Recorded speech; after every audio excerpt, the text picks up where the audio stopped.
ஜல்லிக்கட்டு போட்டிகள் சிறப்பாக நடைபெறும் இடங்களில் ஒன்றான மதுரை பாலமேட்டிலிருந்து எமது செய்தியாளர் சரவணன் இணைப்பில் இருக்கிறார்.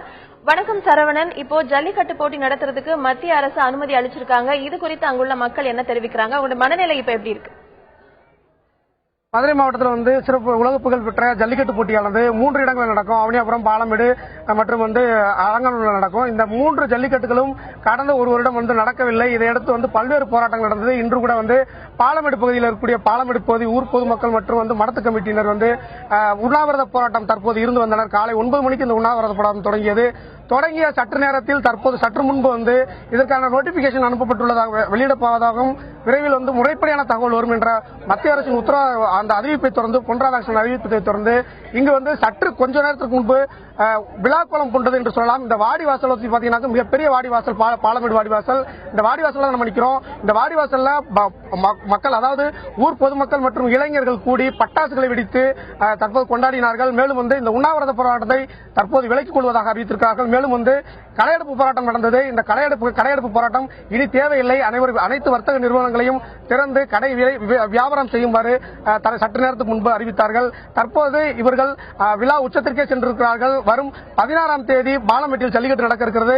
இந்த ஜல்லிக்கட்டில் அனைத்து விதமான ஏற்பாடுகளையும், அதாவது அரசு தெரிவிக்கும் உத்தரவுகளை அடுத்து அனைத்து ஏற்பாடுகளையும் செய்வதற்கு கமிட்டியினர் தயாராக இருக்கிறார்கள். கமிட்டி உறுப்பினர்கள் மற்றும் பொதுமக்கள் நம்மிடையே இருக்கிறாங்க. அவர்களிடம் கேட்போம். மத்திய அரசு தற்போது உத்தரவிட்டிருக்கிறாங்க, இந்த மாதிரி ஜல்லிக்கட்டு நடத்தலாம்னு சொல்லி அனௌன்ஸ் பண்ண போறாங்க.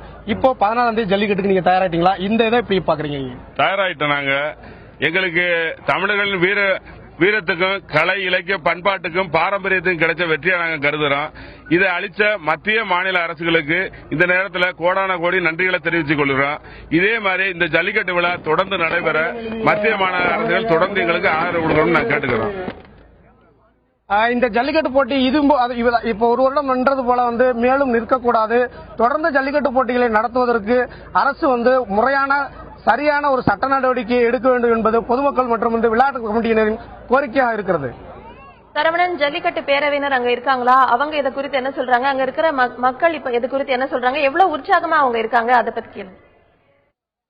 நிச்சயமாக, அதாவது ஒரு தீபாவளி பண்டிகை எப்படி நடக்கும் அதுபோல ஒரு பண்டிகை தான் இப்ப நடந்துட்டு இருக்கு. நீங்க பாத்தீங்கன்னா தெரியும். இப்ப நம்ம சுற்றி நம்ம ஒளிப்பதிவாளர் காட்டக்கூடிய ஒரு காட்சிகளை பார்க்கலாம். இந்த ஊர்ல இந்த வாடிவாசல்ல பாத்தீங்கன்னா, இந்த வாடிவாசல் பெரிய வாடிவாசல். இந்த வாடிவாசல் முழுவதுமே மக்கள் நின்றுட்டு இருக்காங்க. குறிப்பா பெண்கள் எல்லாம் வீட்டை விட்டு வெளியில வந்துட்டாங்க. வெளியில இந்த அனௌன்ஸ்மெண்ட் பண்ணிட்டாங்க, அறிவிப்பு கொடுத்துட்டாங்க, ஜல்லிக்கட்டு நடக்க போகுதுன்னு சொல்லி இந்த வாடிவாசல் அவங்க வீட்டு முன்னாடி நின்று பார்த்துட்டு இருக்கிற காட்சிகளை நீங்க பார்க்கலாம். சரவணன், அங்க இருக்கிற மக்கள் இது குறித்து எவ்வளவு உற்சாகமா இருக்காங்க? அது குறித்து நீங்க தொடர்ந்து பேசலாம். அது குறித்து அவங்கள்ட்ட கேட்கலாம். நிச்சயமாக, நான் நீங்க முன்னே சொல்றது போல பாலமேடு கிராமமே தற்போது ஒரு தீபாவளின்னு சொல்லலாம். அந்த அளவுக்கு பட்டாசு வெடிச்சிட்டு இருக்காங்க.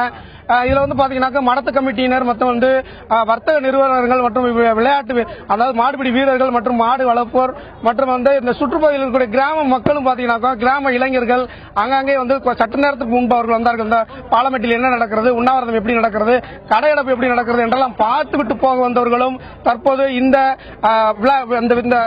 ஒரு சிறப்பான ஒரு ஆர்ப்பாட்டத்தில், அதாவது கொண்டாட்டத்தில் ஈடுபடுகிறார்கள். அவர்கள் அனைவரும் பட்டாசு வெடிக்கும் காட்சிகளை காண முடிந்தது. தற்போது இந்த விளையாட்டு போட்டிகளை நடத்துவதற்கு, அதாவது ஜல்லிக்கட்டு விளையாட்டு போட்டியை நடத்துவதற்கு மத்திய அரசு உத்தரவிட்டதை தொடர்ந்து பாலமேடு விளையாட்டு கமிட்டியினர் விழாவை நடத்துவதற்கு தயாராக இருக்கிறார்கள். கமிட்டி உறுப்பினர் சிலர் இருக்கிறார்கள் நம்மிடம், அவர்களை கேட்போம். கமிட்டி செயலாளர் இருக்கிறார், அவரிடம் கேட்போம். வணக்கம் சார். இப்போ பாலமேட்டில் ஜல்லிக்கட்டு 16ஆம் தேதி நடக்க இருக்கிறதா அறிவிச்சதை தொடர்ந்து 16ஆம் தேதி ஜல்லிக்கட்டு நடக்க போகுது. ஜல்லிக்கட்டுக்கான விழா ஏற்பாடுகளை எப்படி நடத்துறீங்க, எப்படி பார்த்துட்டு இருக்கீங்க? ஜல்லிக்கட்டு விழா இந்த வருஷம் சிறப்பாக நடத்திடுவோம் சார். அரசாங்க ஒத்துழைப்போட, மாநில அரசோட ஒத்துழைப்போட விழா வெகு சிறப்பாக நடத்திடும் நம்பிக்கை எங்களுக்கு இருக்கு சார். இப்ப இந்த வட்டம் கடந்த ஆண்டு ஜல்லிக்கட்டு நடக்கல, கடந்த ஆண்டு ஜல்லிக்கட்டு இந்த வாடிவாசல் நடக்கல, இந்த ஆண்டு நடக்க போகுது. இது எப்படி பாக்குறீங்க? மத்திய அரசு உத்தரவு எப்படி பாக்குறீங்க? இது குழந்தைய பிரிஞ்ச தாய் எவ்வளவு வருத்தத்தில் இருந்துச்சோ அப்போ அது மாதிரி வருத்தத்தில் இருந்தேன். இப்ப மீண்டும் சேர்ந்ததுல தாய் பிரிஞ்ச பிள்ளை எவ்வளவு மீண்டும் வந்தோன்னா எவ்வளவு சந்தோஷம் இருக்குமோ அதே ஒரு பூரிப்போட இருக்கும் சார். எங்க மகிழ்ச்சியை சொல்றதுக்கான அளவே இல்லை. இந்த பகுதியில் இருக்க ரத்த ஓட்டம் இப்பதான் சீராகவே நிலைக்கு வந்திருக்கு. அந்த பிரஷர்ல ஒரு ரத்த அழுத்தத்தில்தான் இருந்தோம். மீட்டி கொடுத்த அனைத்து அரசியல் கட்சி தோழர்களுக்கும், தலைவர்களுக்கும், முதல்வர் அவர்களுக்கும், மத்திய அமைச்சர் பொன் ராதாகிருஷ்ணன் அவர்களுக்கும் ஜல்லிக்கட்டு பேரவை தலைவர் ஐயா ராஜசேகர் அவர்களுக்கு இந்த நேரத்தில் நாங்கள் நன்றியை தெரிவிச்சுக்கிறோம். நிச்சயமாக, அதாவது பாலமேட்டு விளையாட்டு கமிட்டியோட செயலாளர் அவர் ஒரு தாய் எப்படி ஒரு குழந்தையை பிரிந்து மீண்டும் அந்த தாயோடு அந்த குழந்தையை சேர்ந்தால் எவ்வளவு மகிழ்ச்சியாக இருக்கும், அந்த போன்ற ஒரு மகிழ்ச்சியாக இருக்கிறோம் என்பதை கூறுகிறார். மேலும் வந்து இந்த ஊரை சேர்ந்த இளைஞர்கள் சிலர் இருக்கிறார்கள், அவரிடம் கேட்போம். இப்போ வந்து உங்க ஊர்ல ஜல்லிக்கட்டு அந்த வருஷம் வந்து 16ஆம் தேதி நடக்க போகுது, இதை எப்படி நீங்க பாக்குறீங்க? எங்க ஊர்ல வந்து இன்னைக்கு வந்து ஒரு விழா காலம்னே சொல்லலாம், தீபாவளினே சொல்லலாம். தீபாவளி இன்னைக்கு தான் தைப்பொங்கல் மாதிரியே இந்த நியூஸ் வந்து எங்களுக்கு மிக்க நன்றியாக இருக்குது. மத்திய மாநில அரசுகள் எங்களுக்கு சிறப்பாக நடைபெற்று எங்களுக்கு இந்த ஜல்லிக்கட்டை மீண்டும் எடுத்து கொடுத்தது வந்து எங்க ரத்தத்துல வந்து ஒரு வீரம் திரும்பி வந்த மாதிரி எங்களுக்கு ஒரு குறிப்பா இருக்கு. வீரம் திரும்பி வந்ததாக அவர் சொல்கிறார். மீண்டும் ஒருத்தர் அவர்கிட்ட கேட்போம். ஒரு இளைஞராக உங்க ஒரு ஜல்லிக்கட்டு வந்து நடக்க போகுது, மத்திய அரசு மாநில அரசும் நடவடிக்கை எடுத்திருக்காங்க, அதாவது மத்திய அரசு அனௌன்ஸ் பண்ணியிருக்காங்க. இதை நீங்க எப்படி பாக்குறீங்க? இந்த வருஷம் ஜல்லிக்கட்டு இந்த வருஷம் ரொம்ப சந்தோஷமா இருக்கு. போன வருஷம்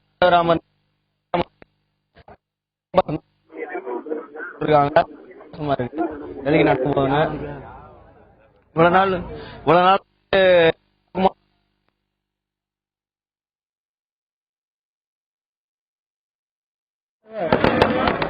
இந்த ஆண்டு பொங்கலை வந்து நல்லபடியா கொண்டாடுவோம் அப்படின்னு சொல்லியிருக்கிறாரு. ஒரு வீரம் திருப்பி கிடைத்ததா சொல்லியிருக்கிறாரு. மேலும் சிலர் நம்ம இருக்கிறாங்க, அதாவது மாடு வளர்ப்பவர் அவர்கிட்ட கேட்போம். இப்ப நீங்க வந்து மாடு வளர்த்துட்டு இருக்கிறீங்க, இந்த போன வருஷம் ஜல்லிக்கட்டு நடக்கல, இந்த வருஷம் ஜல்லிக்கட்டு நடக்க போகுது, இதை எப்படி பாக்குறீங்க? மாடுலாம் தயாரா வச்சுட்டு இருக்கீங்களா? நாங்க மாடுகளை ரெடியா வச்சிருக்கோம். எங்களுக்கு பரம்பரையாக எனக்கு விவரம் தெரிஞ்சிருந்து எனக்கு 62 வயசு ஆயிடுச்சு. அதுக்கு மேல எங்க அப்பா மஞ்சள் மாடு கட்டி இதே மஞ்சமலை ஆற்றில் நல்ல சிறப்பாகவும் நல்ல வீரமாகவும் நல்ல பெரிய பெரிய இடத்துக்களை நாங்க பரிசுகள்லாம் வாங்கிட்டு வந்தோம். எங்க அப்பா வந்து மதுரை ரேஸ் கோர்ஸ் கிரவுண்ட்ல எங்க மாட்டுக்கும் மேட்டுப்பட்டி மாட்டுக்கும் ஃபர்ஸ்ட் பிரைஸ் என்று நாவலர் நெடுஞ்செழியன் அவர்கள் எங்களுக்கு பரிசுகளை வழங்கினார்கள். வெள்ளி கப்புகளை நாங்கள் வாங்கி வந்தோம். மெட்ராஜிகளில் எங்கள் வடக்கு தெரு செல்லாயம்மன் கோவில் காலையும் நாங்கள் பரிசுகளை வாங்கி வந்தோம்.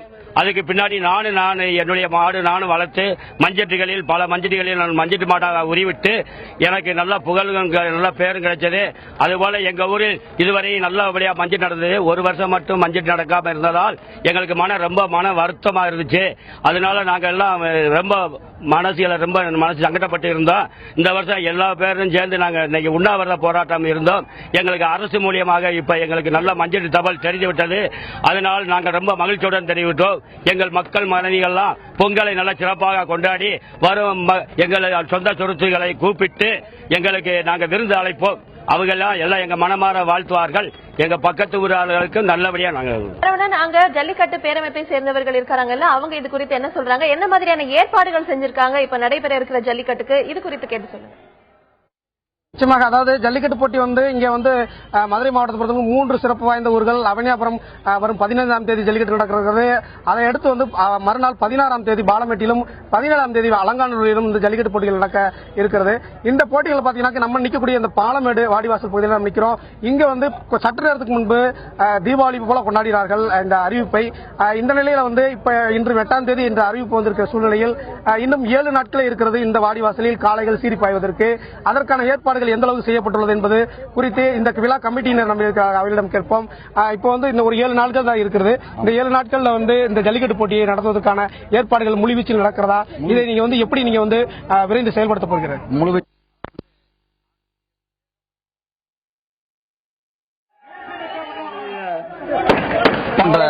சந்தோஷத்தை கொடுத்தனால இப்பொழுது இந்த நிமிஷத்திலிருந்தே இந்த ஜல்லிக்கட்டுடைய நிகழ்ச்சிகளே முழு முயற்சியாக செயல்பட்டு எந்த வடம் போல் இல்லாத அளவுக்கு 2016 வருடம் பாலமேடு உலக புகழ் பெற்ற பாலமேடு ஜல்லிக்கட்டு அதிகமான பரிசுகளை கொண்டு மிக சிறப்பாக நடைபெறும் என்பதை மத்திய அரசுக்கும் மாநில அரசுக்கும் தமிழக அரசுக்கும் நாங்கள் கமிட்டி சார்பாக நன்றியையும் ஜல்லிக்கட்டையும் நல்ல சிறப்படைய வாழ்த்தை விடைபெறுகிறோம். அதாவது அவர் சொல்லக்கூடிய பிரச்சனை கடந்த ஆண்டை போல இந்த ஆண்டு இல்லாமல் கடந்த ஆண்டை விட இந்த ஆண்டு வந்து பரிசுகளை அதிகப்படுத்தி இந்த ஜல்லிக்கட்டு போட்டியை சிறப்பாக நடத்துவதாக விழா கமிட்டியினர் தெரிவிக்கிறார்கள். மேலும் பல்வேறு கட்சியைச் சேர்ந்தவர்கள் அவர்களுடைய கட்சி மற்றும் ஜாதிமத மேதமென்று இந்த உண்ணாவிரத்தில் கலந்திருக்கிறார்கள். அவர்களெல்லாம் நம்மளோடு இருக்கிறார்கள். அவர்களிடம் சில கேள்விகளை கேட்போம். இப்போ உங்க ஜல்லிக்கட்டு போட்டியை வந்து நடத்துறதுக்கு மத்திய அரசு அனுமதி கொடுத்துட்டாங்க. இன்னும் 7 நாள் தான் இருக்குது. இந்த சூழ்நிலையில ஜல்லிக்கட்டை நீங்க வந்து எப்படி சீக்கிரமா நடத்துறதுக்கான முன்னேற்பாடுகள் என்ன பண்ணி வச்சிருக்கீங்க? அடுத்து என்ன பண்ண போறீங்க? அது வந்து போன வருடம் வந்து ஜல்லிக்கட்டு நடத்த முடியாத தடவை இருந்தாங்க சென்ட்ரல் கவர்மெண்ட். இந்த வருடம் வந்து தடையை நீக்கிருக்காங்க. 2016 வந்து ரொம்ப சிறப்பா இருக்கு. அதனால வந்து இந்த வட்டம் ஜல்லிக்கட்டு 2016 ரொம்ப சிறப்பா நடத்துவோம், பரிசுலாம் நல்லா போடுவோம். இந்த ஜல்லிக்கட்டு வந்து வருஷம் தொடர்ந்து நடத்துறதுக்கு அனுமதி கொடுத்த சென்ட்ரல் கவர்மெண்ட்டுக்கு மாநிலத்துக்கு நம்ம நன்றி தெரிவிச்சுக்கிறோம். அனுமதி கொடுத்ததுக்கு நன்றி தெரிவிக்கிறார். மேலும் வந்து நம்மளுடைய மாடுபிடி வீரர்கள் இருக்கிறார்கள், அவரிடம் கேட்போம். தம்பி, நீங்க வந்து வருடம் மாடு பிடிப்பீங்க, போன வருஷம் இந்த வாடிவாசல்ல பிடிக்கல, இந்த வருடம் இந்த வாடிவாசல்ல மாடு பிடிக்கிறதுக்கான உங்களுக்கு அனுமதி வந்து கிடைக்கப்பட்டிருக்கிறது. இன்னும் 7 நாட்கள்ல 7வது நாள் இந்த இடத்துல நீங்க வந்து மாடு பிடிக்க போறீங்க, இது எப்படி பாக்குறீங்க? சார், தமிழரணி வீர விளையாடான ஜல்லிக்கட்டு விழா போன வருஷம் நடைபெற்றதுக்கு எங்க ஊர்ல ரொம்ப சோகத்துல இருந்தாங்க. ஆனா இந்த வருஷம் மத்திய அரசு அனுமதி கொடுத்திருக்கு. இதுக்கு முக்கிய காரணமா இருந்த அனைத்து மத்திய மாநில அரசுகளுக்கு நன்றி. அதுபோக மீடியாக்கள் எல்லா டிவிக்காரங்களுக்கும் எங்களுடைய மனமார்ந்த நன்றியை தெரிவிச்சுக்கிறோம். நிச்சயமாக, அதாவது மாடுபிடி வீரர்களும் தயாரிலே இருக்கிறார்கள், மேலும் மாடு வளர்ப்பவர்களும் தயாராக இருக்கிறார்கள், பொதுமக்களும் தயாராக இருக்கிறார்கள். பொதுமக்களிடம் கருத்து கேட்போம். இந்த ஜல்லிக்கட்டு போட்டி வந்து தற்போது வந்து அனௌன்ஸ் பண்ணிட்டாங்க. இன்னும் 7 நாட்களே இருக்கிறது. இந்த ஜல்லிக்கட்டு போட்டிக்கு என்ன மாதிரியான ஏற்பாடுகளை நீங்க செய்ய போறீங்க? மாடுபிடிக்க வீரர்கள் தான் மாடு பிடிச்சு நல்லா பரிசு தான் வாங்கியிருக்கேன் பாலமேட்டில் வந்து. இப்போ வந்து போன வட்டம் ஜல்லிக்கட்டு விழா நடத்தாதனால நாங்கள் ரொம்ப சோகத்தில் இருந்தோம். இந்த வட்டம் நான் ஜல்லிக்கட்டு விழா அனுமதி கொடுத்ததுனால அந்த கட்சி மக்களுக்கு நல்லபடியா நன்றியை தெரியப்படுத்தினோம். அடுத்து நாங்கள் மாடு பிடிப்போம், மாடுகளுக்கு நல்லவர்களுக்கும் பரிசும் கொடுப்போம். ஒரு வருடம் வந்து ஜல்லிக்கட்டு நடக்கல, அப்படிங்கிறப்ப மாடும் பிடிக்கல, நீங்க மாடு வந்து பாத்துருக்க மாட்டீங்க. இப்ப திடீர்னு 1 வருஷம் கழிச்சு மாடு பிடிக்கிறதுக்கு நீங்க வந்து அந்த தயாரான நிலையில இருக்கிறீங்களா? இருக்கிறோம். மாடு பிடிக்கிறதுக்கு வந்து நாங்கள் தயாரிதான் இருக்கிறோம். மாடு பிடிக்கலாம்னு கேட்டு இருக்கோம்.